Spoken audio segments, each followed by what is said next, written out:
magandang hapon sa inyong lahat at nandito ulit tayo na naman at nakalabas tayo finally at nandito tayo sa barangay San Antonio, Biñan, Laguna upang tignan ang talagang trending at sikat na sikat ngayon na kare-kare ni Balat. Alam nyo ba? So medyo na-thrill ako dun sa bago nila ngayon na pino-offer na pagkain, which is yung dinuguan na may kasamang lechon, guys, no? So tingnan natin, check natin, mukhang sa background ko ay marami na at humahaba na ang pila at panoorin natin sila ngayon kung paano ba nila sinaserve yung masarap nilang kare-kare aside doon yung sinasabi nga nilang dinuguan na merong lechon. So tara na guys, puntahan natin to. Lakbayin ang mundo, hatid ay pag-asa. Sa bawat tao, may kwentong masaya.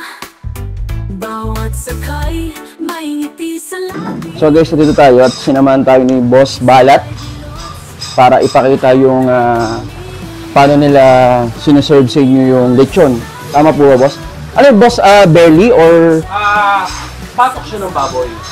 Batok ng baboy. Okay. Yun o. Grabe.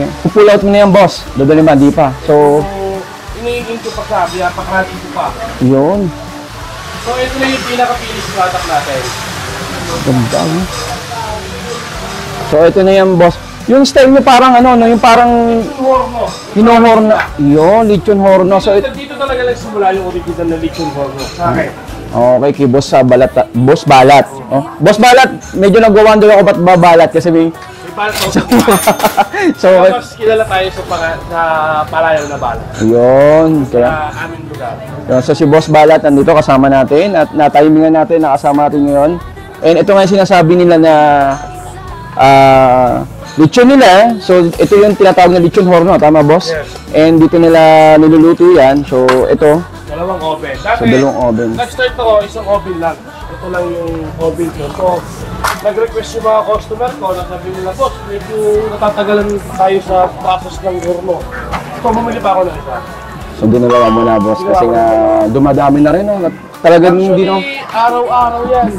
Araw-araw. Araw-araw. Ngayon pa lang, anong oras pa lang? Alas 5 pa lang, pitong kaldero na ako. Grabe no, sa dami ng umuorder. Customer. Sa mag-aalas 5 na ng hapon. And nandito tayo ngayon sa Barangay San Antonio.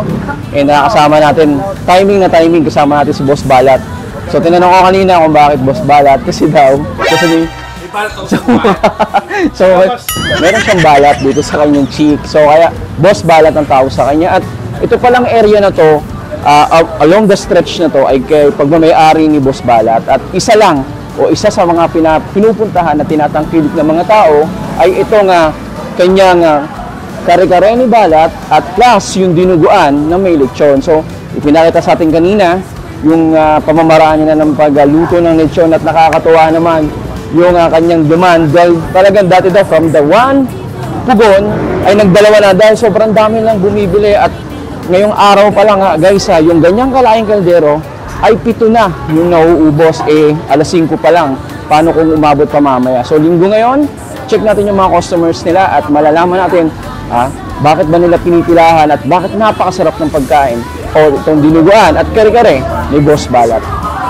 Sama-sama ngayon sa ating paglalakbay. Inspirasyon ang dala, informasyon at saya. Sa bawat kwento'y buhay. So magandang hapon at dito tayo sa kare-kare ni Balat at syempre tatanungin natin yung mga customers ni Boss Balat kung bakit ba sila kumakain ngayon dito sa kanyang tindahan. So meron tayong customers willing bang boss, okay lang bang matanong kita bakit na lagi kang kumakain dito kay Boss Balat? First time mo ba rito? Opo. First time lang po namin dito, nakita lang din po namin. Online. Through online. Opo. Taga saan po kayo? GMA Cavite po. Si Boss ay taga Cavite ka ba? Ikaw ma'am, Cavite ka rin? Ano pangalan niyo ma'am? Step po. Ma'am Step up, Boss? Gab.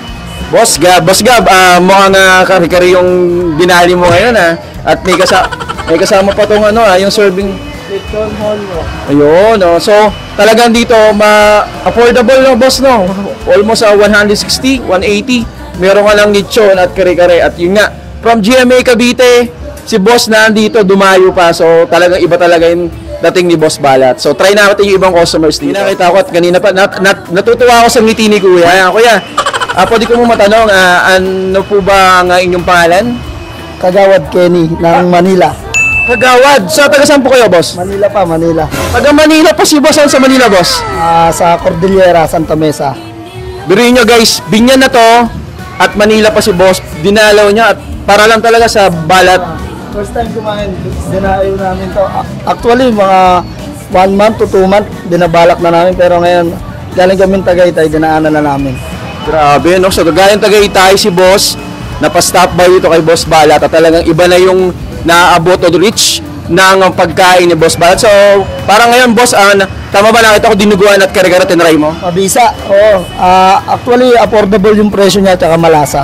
Oo, no, affordable at malasa. At syempre, hindi naman dadayuin to ni Kuya kung hindi talaga masarap itong kare-kare ni Boss Balat at yung dinuguan na merong lechon. So, kasama yung family, no? Si Madam, hello. Si Madam, at ang iyong family, si Madam, anak niyo, sir? Pinsan niya naman po. Yan, mga kids. So, kaway-kaway naman kayo sa camera. Kaway-kaway kayo. Yan, from Manila.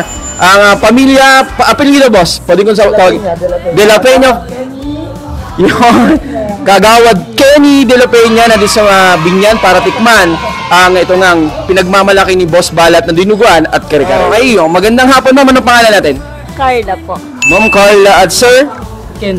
Sir Ken, pwede ko matanong at Ma'am Carla, taga saan po kayo? Taga Binyan lang din po, around Binyan. Ito, malayo din to. Technically, malayo din to. Pero anyway, saan po sa Binyan? Specifically po San Antonio. Oh, yun. Dito rin, no? San Antonio rin. So, para along barangay lang din. But anyway, siyempre, kahit malayo at malapit, yung reach ni Boss Balat talagang napatunayan. Pang ilan nyo na to? Siyempre, malapit kayo. Actually, second time kasi ang dami laging pila eh. Pag nadjempuhan. So, pag tsempuan talaga mahaba. Pero, at least kahit paano ko konti ngayon. So, ma'am, siyempre, natanong ko na kung bakit ba sila pumupunta. Ngayon, ma'am, kayo, sa unique unique answers nyo, bakit lagi kayo nandito kay Boss Balat? Ito yung pangalawang beses nyo na kay Boss Balat. Ano po kasi may iba siyang lasa na parang may lasa siyang ganon yung di mo maaano sa iba. Yun. Parang yung authentic ba? Ganun. Yun, ang pinahintay ko ay ma'am. Authentic na taste ni Boss Balat. At pinata natin kanina doon, paano nila niluto yung mismong lechon. At syempre, sabi ko nga kanina, paulit-ulit, hindi to dadayuhin kung hindi masarap. At hindi affordable. Dahil ang Pilipino, ang hinahanap lang naman ay yung mura at talagang masarap. Di ba? Tama ba, ma'am? Okay. Ma'am, anyway, shout out, bate. Hello po sa mga ka-works ko dyan sa Pedro's. Hi! Yun. Isa, sir, ikaw. Shoutout po sa Pedro's Barbershop. Yun, okay, shout out. At sir, ito ma'am, habol pala, shout out. Balikan ko, sir, shout out pala. Yun, shoutout sa mga kabarangay ko dyan, Barangay 621 at sa mga player ko. Ingat kayo palagi dyan, pauwi na si Kagawad. Yari kayo. Yari na. Ayun. Thank you, sir. Thank you. At si sir, pahabol na. So, magandang gabi. At syempre, mayroon tayo isa pang kaibigan na natagpuan ngayon dito sa mga kay Kuya Balat. Kuya Balat, mismong kare-kare at dinuguan.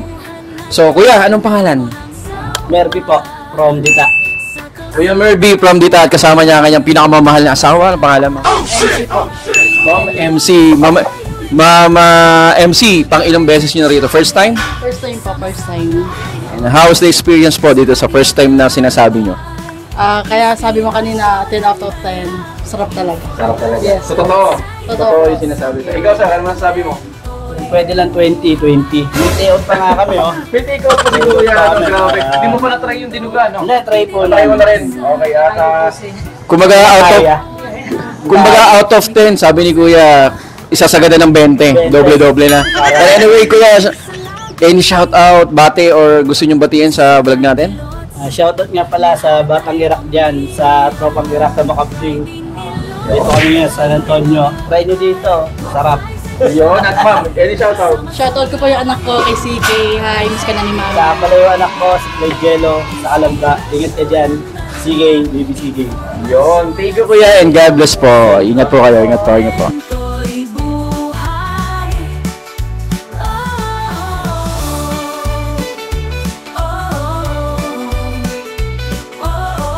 Hapon at ito nga, perfect timing kasama natin si Boss Balat at mukhang siya pa yung Opo. magsaserve ng pagkain doon sa mga customers ngayon. So, interview natin si Boss Balat at alamin natin kung bakit ba, kung ano yung sikreto ni Boss Balat ngayon at ito nga trending yung kanyang dinuguan at kare-kare. Boss Balat, kumusta mo? Magandang hapon. Kamusta naman? Magandang hapon. Ayos na ako, boss. Kumusta Boss Balat? Balita ko, trending daw itong yung kare-kare at dinuguan. Mukhang maraming bumibili at talagang patok na patok sa mga masa, especially yung pagkain. Yun nga, boss. Salamat. Kasi pinipilaan talaga yung produkto natin eh, boss. Opo. Talagang pangmasa talaga, boss. Yung presyo, yung lasa. Saka si boss. Boss Balat, no, medyo masasabi ko napaka-down to earth na tao. Talagang entertaining siya. So, siya pa talaga yung nagsaserve ng mismong pagkain. At natin nyo naman, sa pagkain, itong kanyang kare-kare. Umpisa pa lang, first vlog na. Yung pila ng tao, sobrang dami. And yun nga, Boss Balat, especially ang nagbibigay sa inyo ng pagkain. So, walang daya. Talagang siyang siya. At nakikita lang natin sa FB, si Boss Balat, ito na, kaharap na natin. Boss Balat, anyway, kailan nyo na-start itong business na ito, Boss Balat? Nag-start kami ng web ko dito, it's January. Paginaling namin ng Cebu. Sinubukan kagad namin to. Oh, grabe, no? And, Hanggang ano ba? ngayon, boss. January start, bag-boom agad or unti-unti? Hindi pa naman siya totally nag-boom kagad nung nagbukas kami ng January. Nag-boom siya sila nung dumating yung kayo, mga vloggers. Okay. Kumbaga, especially, salamat talaga sa mga vlogger, boss.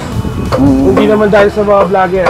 Hindi kakalit yung market, no? Yung market. At talaga, syempre, yung mga vloggers din, kumakain din. At ang balita ko, kahit vloggers ka, customer, Parehas to, boss. parehas lang serving. So, walang daya to, walang special treatment sa mga vloggers yan.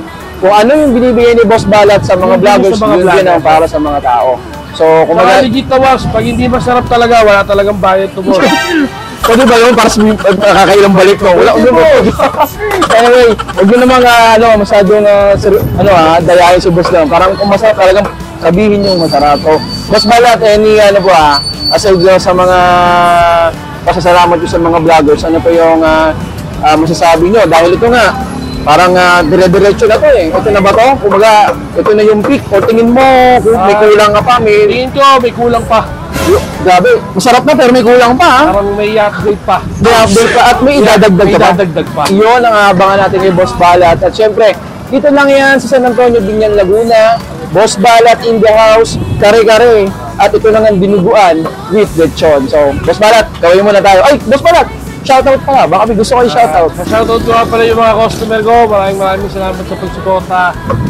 Promise, hindi na sa match, walang bayan. Yung wife ko. Yun, si Madam.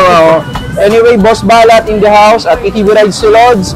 Panoorin nyo itong video na to. At kung gusto nyo, pumunta rito sa San Antonio. Dito lang yan, San Antonio, Binyan.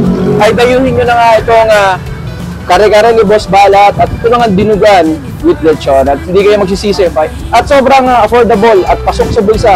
Para sa masa, para sa mga babae at Pilipino, Boss Balat, talaga number 1. Sama tayo, Ryan Nilots, hatid ay saya. Kwentuhan at tawanan, walang sawa. Sa kalsada ng buhay, tayo'y magkaisa. Ryan